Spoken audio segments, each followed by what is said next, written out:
नमस्कार दोस्तों, आज आपका एक बार फिर से स्वागत है हमारे YouTube चैनल पर। ऐसी ही और जानकारी प्राप्त करने के लिए हमारे चैनल को सब्सक्राइब करते रहिएगा।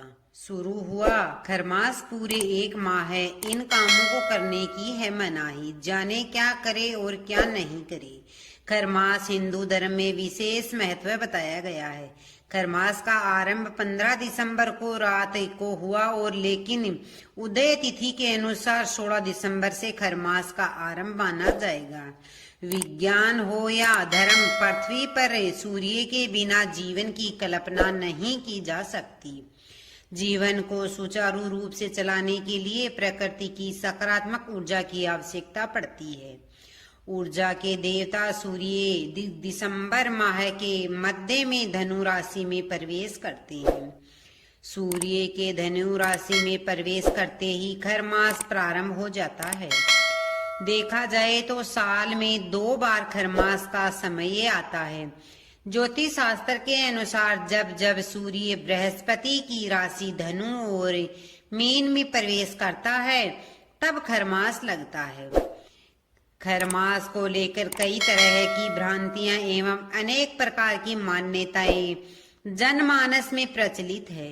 खरमास का संधि विच्छेद करने पर ज्ञात होता है। खर यानी गद्दा और मास मतलब महीना। किंवदंती के अनुसार खरमास महत्व को प्रत्येक जनमानस तक पहुंचाने के लिए एक कथा कही जाती है, जिसमें बताया गया है कि भगवान सूर्य अपने 7 घोड़ों के रथ पर बैठकर ब्रह्मांड की परिक्रमा करते हैं और परिक्रमा के दौरान भगवान सूर्य का रथ एक क्षण के लिए भी कहीं नहीं रुकता है, लेकिन संपूर्ण ब्रह्मांड में वर्ष भर दौड़ते दौड़ते सूर्य के 7 घोड़े थक जाते हैं। इसलिए कुछ अंतराल के लिए घोड़ों को विश्राम एवं जल पीने के लिए रथ की भागदौड़ खर को सौंप दी जाती है, जिसके कारण सूर्य के रथ की गति में परिवर्तन आ जाता है। किंवदंती अनुसार गद्दे यानी खर अपनी मंद गति से खरमास के समय रथ को संचालित करते हैं, जिसके फलस्वरूप सूर्य का तेजी से क्षीण होकर धरती पर प्रकट होता है। मकर संक्रांति के दिन से सूर्य पुनः अपने 7 आवेशों पर सवार होकर आगे बढ़ते हैं और धरती पर सूर्य का तेजोमय प्रकाश धीरे धीरे बढ़ने लगता है। ऐसे में आइए जानते हैं कि खरमास में क्या करना चाहिए और क्या नहीं। खरमास की शुरुआत पौष माह में कृष्ण पक्ष की प्रतिपदा तिथि से होती है। वैदिक पंचांग के अनुसार इस बार पौष कृष्ण पक्ष की शुरुआत 16 दिसंबर से हो गई है। अब आइए जानते हैं खरमास में क्या नहीं करना चाहिए। नंबर 1, ज्योतिष शास्त्र के अनुसार खरमास में आत्मजा ऊर्जा और शक्ति के कारक भगवान सूर्य की स्थिति कमजोर होने से इनके शुभ प्रभातों में भी कमी आ जाती है, जिसके कारण इस दौरान किए गए कार्यों में स्थायित्व की कमी आ जाती है। इसलिए खरमास में विवाह, गृह प्रवेश, नए व्यापार या किसी प्रकार की नई शुरुआत पर रोक रहती है, क्योंकि खरमास में इन कार्यों की सफलता की संभावना कम होती है। खरमास में हवन, विवाह, चर्चा, गृह प्रवेश, भूमि पूजन, यज्ञोपवीत विवाह या अन्य कर्मकांड आदि का निषेध रहता है। नंबर 2, खरमास में पूजा का खास महत्व है। खरमास खासकर सूर्य देव की पूजा से आपको लाभ होगा। रोज सुबह उठकर सूर्य देव को जल चढ़ाने और सूर्य मंत्र का जाप करें। ऐसा करने से सूर्य की कृपा आप पर बनी रहेगी और भाग्य मजबूत होगा। खरमास में भगवान विष्णु की पूजा करने से बहुत लाभ होता है और ग्रहों की स्थिति भी अच्छी रहती है। खरमास के दौरान भगवान विष्णु को पीले रंग का भोग लगाना चाहिए और उनकी विधिवत पूजा करनी चाहिए। ऐसा करने से कुंडली में गुरु मजबूत होता है। साथ ही भजन कीर्तन करने से मन और शरीर में ऊर्जा आती है। नंबर 3, हिंदू धर्म में दान पुण्य को बहुत महत्वपूर्ण माना गया है। पौराणिक मान्यता है कि दान पुण्य करने से हमारे अच्छे कर्म बढ़ते हैं और इसका फल हमें मृत्यु के बाद भी मिलता है। खास तौर पर खरमास में जब शुभ काम करने की मनाही होती है तब दान पुण्य जरूर करना चाहिए। इससे जीवन में सुख समृद्धि आती है। नंबर 4, खरमास में मांगलिक कार्य नहीं किए जाते हैं, लेकिन भजन कीर्तन करने का विशेष महत्व है। खरमास में भजन कीर्तन करते हुए भगवान का स्मरण करना चाहिए। इसके अलावा शाम के समय घर के मंदिर में दीपक भी जरूर जलाना चाहिए। नंबर 5, खरमास में आप कोई भी नया कार्य या बिजनेस की शुरुआत नहीं करनी चाहिए, न ही कोई नई डील करनी चाहिए। साथ ही यह पूरा महीना निवेश करने के लिए भी उचित नहीं है, क्योंकि खरमास में किए गए निवेश से आपको फायदा होने की बजाय नुकसान हो सकता है। नई जमीन, घर, वाहन, सोने चांदी, रत्न, वस्त्र आदि खरीदने से भी बचना चाहिए। नंबर 6, सगाई, शादी ब्याह, गृह प्रवेश, मुंडन, घर खरीदना, जनेऊ पहनना जैसे कार्य से भी बचना जरूरी है। जो लोग नियम के विरुद्ध जाकर शादी ब्याह करते हैं उनकी शादीशुदा जिंदगी में परेशानियां शुरू हो सकती है। दाम्पत्य जीवन पर नकारात्मक असर पड़ सकता है। ऐसे में बेहतर है कि आप एक महीना रुककर ही विवाह करें। नंबर 7, सर्द मौसम सभी लोगों के लिए एक जैसा नहीं होता। इस मौसम में कई लोगों की चुनौतियां बढ़ जाती है, विशेषकर जिन लोगों के पास मौलिक संसाधनों की कमी है।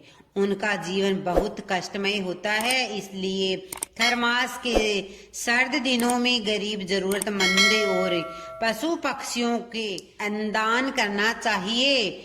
नंबर 8, कुछ लोग खरमास के दौरान ही बेटी को अपने घर से विदा करते हैं, लेकिन ऐसा बिल्कुल नहीं करना चाहिए। इससे भी बचना चाहिए। बेटी की विदाई खरमास लगने से पहले या फिर समाप्त होने के बाद ही करें। कभी किसी देवी देवता का अपमान या अनादर ना करें, वरना आपको कई तरह की परेशानियों का सामना करना पड़ सकता है।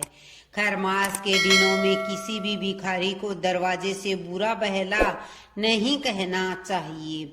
यह आपके और आपके परिवार के लिए अशुभ माना जाता है। नंबर 9, मान्यता है कि खरमास के दिनों में तामसिक भोजन करने की मनाही होती है। लहसुन, प्याज, शराब, मांस, मदिरा का सेवन नहीं करना चाहिए। अब आइए जानते हैं खरमास में क्या करना चाहिए। नंबर 1, अक्षय पुण्य प्राप्त करने के लिए आप खरमास के महीने में मंत्रों का जाप करें, पूजा पाठ आदि करें। यह सभी शुभ कार्य करने से आपको लाभ होगा। नंबर 2, खरमास के दिनों में हर दिन सूर्य देवता की पूजा उपासना करनी चाहिए। उन्हें जल से अधैर्य दे और सूर्य मंत्र का जाप करें। भगवान श्री कृष्ण, भगवान विष्णु जी की भी पूजा करें। भगवान श्री हरि विष्णु की पूजा करने से इच्छाओं की पूर्ति होती है। नंबर 2, चूंकि इस समय बृहस्पति ग्रह का भी प्रभाव कम होता है, ऐसे में इनकी भी पूजा करें, मंत्रों को जपे। इससे आपके सभी कार्य सफल होंगे।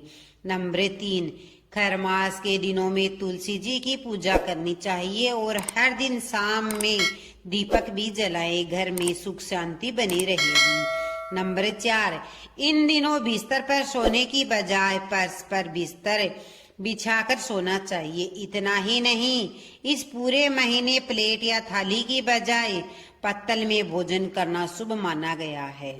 नंबर 5, खरमास में दान पुण्य करने का विशेष ही महत्व माना गया है।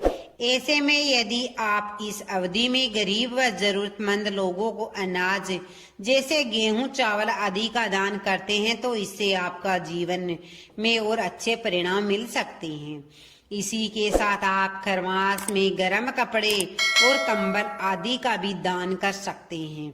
नंबर 6, खरमास में सूर्य देव की कृपा प्राप्त होने के लिए आपको लाल कपड़े गुड़, मूंगफली, काले चने आदि का दान करना चाहिए। ऐसा करने से साधक की कुंडली में सूर्य की स्थिति मजबूत होती है, जिससे साधक के लिए धन वैभव में वृद्धि के योग बनने लगते हैं। नंबर 7, खरमास को बृहस्पति देव की कृपा प्राप्त होने के लिए भी खास माना जाता है। बृहस्पति देव को ज्ञान का कारक माना जाता है। ऐसे में यदि आप भी बृहस्पति देव की कृपा प्राप्त करना चाहते हैं तो इसके लिए आपको खरमास में पीली रंग की चीजों का दान करना चाहिए। नंबर 8, खरमास की अवधि में पीतल या फिर स्टील के बर्तनों का दान करना भी काफी शुभ माना जाता है, जिससे साधक को पारिवारिक कलह की स्थिति से छुटकारा मिल सकता है और जीवन में सुख शांति बनी रहती है। इसी के साथ अगर आपके किसी कार्य में बाधा आ रही है तो ऐसे में आप केसर दान कर सकते हैं।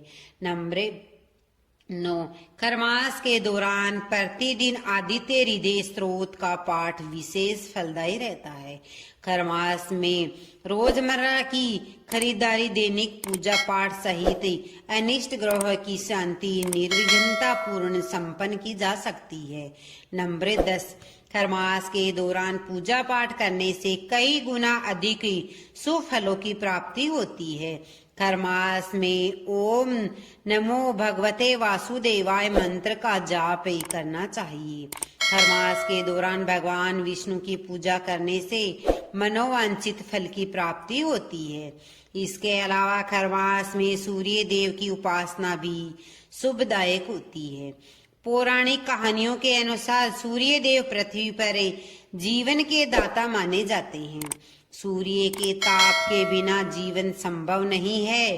सूर्य से प्रकृति जुड़ी हुई है। सूर्य जब बृहस्पति की राशियों में प्रवेश करते हैं तो उनका तेज कम हो जाता है। सूर्य का तेज कम होना मांगलिक कार्यों के लिए उत्तम नहीं माना जाता है, इसलिए इस दौरान लोग मांगलिक कार्य नहीं करते हैं। ज्योतिष शास्त्र के अनुसार सूर्य ग्रह के राजा हैं और पिता पक्ष का प्रतिनिधित्व करते हैं। इसलिए खरमास लगने पर सूर्य का तेज कम होने को सौर परिवार के एक मुखिया व्यक्ति की स्थिति के सम्मान माना जाता है और विवाह सहित कोई भी मांगलिक कार्य नहीं किए जाते। दोस्तों, यह वीडियो कैसा लगा?